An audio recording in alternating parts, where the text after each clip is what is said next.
Hey, man. So I'll go ahead and look at some of the videos with you today that you sent over. I think we're going through about three of them and kind of explain the process of what we might need to change and how we can make your list more efficient. To start, let's go ahead and look at one of your deadlift videos here.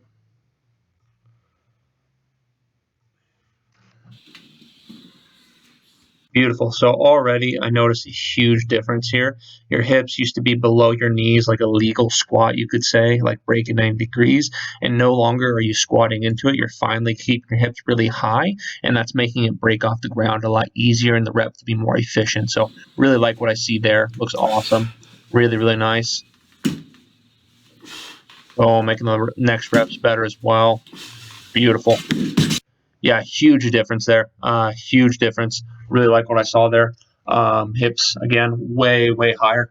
Looks great. The last thing I would say is that we do need to remember the one last cue that I would say is just knees to plates. So as we actually build tension and go to lift the weight, I want your hips to get closer to the load so you can get in a more advantageous position. And the way we do so is if our knees just travel forward, we don't quite get there, and our shoulders end up being a little bit over where the load is, which often causes a little bit of slowness off the ground, a little deviation in the thoracic portion of our spine. None of that took place, but we can make it a little more efficient by, as we go to build tension, going knees to plates, actually widening those bad boys so your hips actually get closer to the load.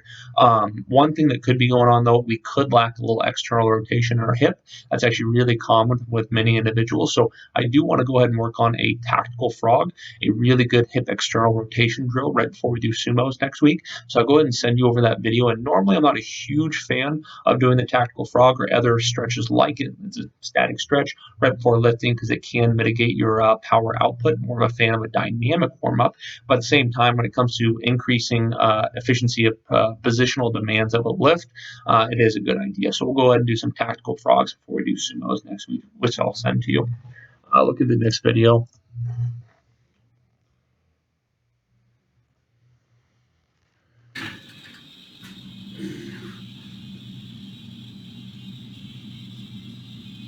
That looks good. Yeah, bench looking much better.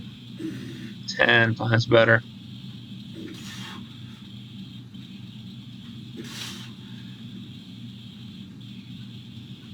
Really nice. So we're getting some backwards motion now.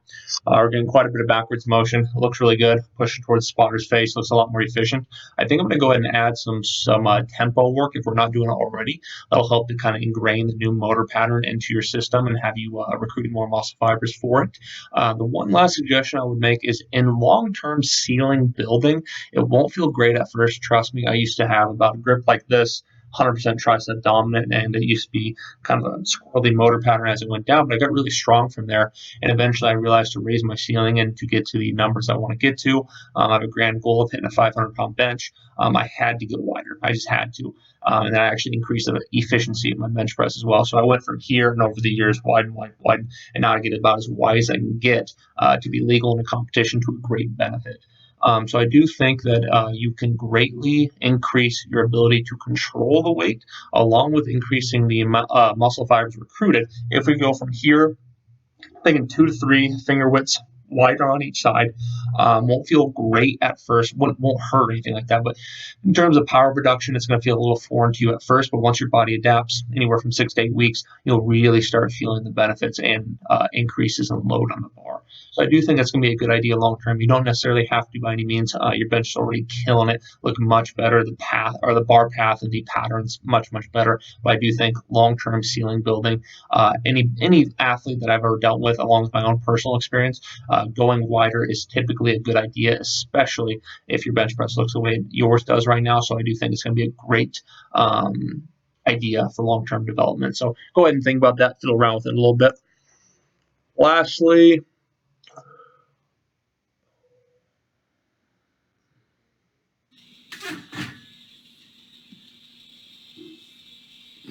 good. And you'll notice here too, your grip in your elbows, quite a bit of deviation there.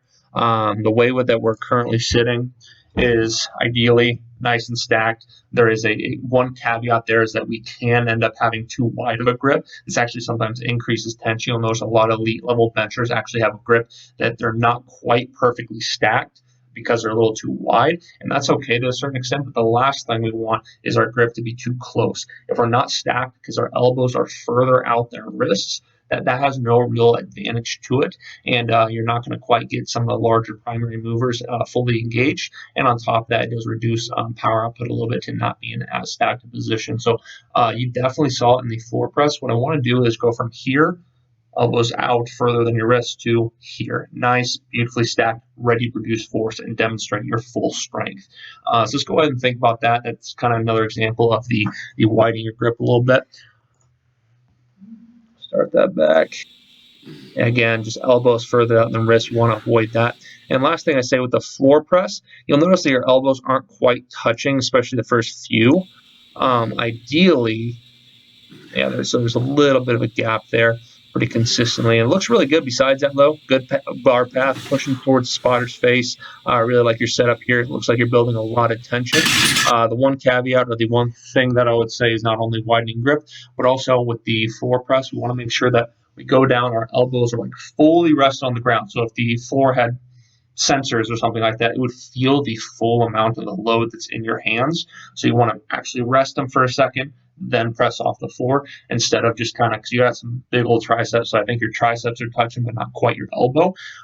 So I think just having your elbows fully touch ground, rest there for a second, and producing force from there is going to be a really good idea in terms of development. I think that's about it, though. So kind of review the notes. With sumo deadlift, let's just work on getting knees to plates. Already looks 10 times better. I'm really excited with how it looks. With the bench press, let's just go ahead and go from here to here, 2 or 3 finger widths out wider. I promise going to help long-term development-wise. And then also thinking about with the floor press, touching the floor, holding for a second, and again, widen that grip out just a little bit more.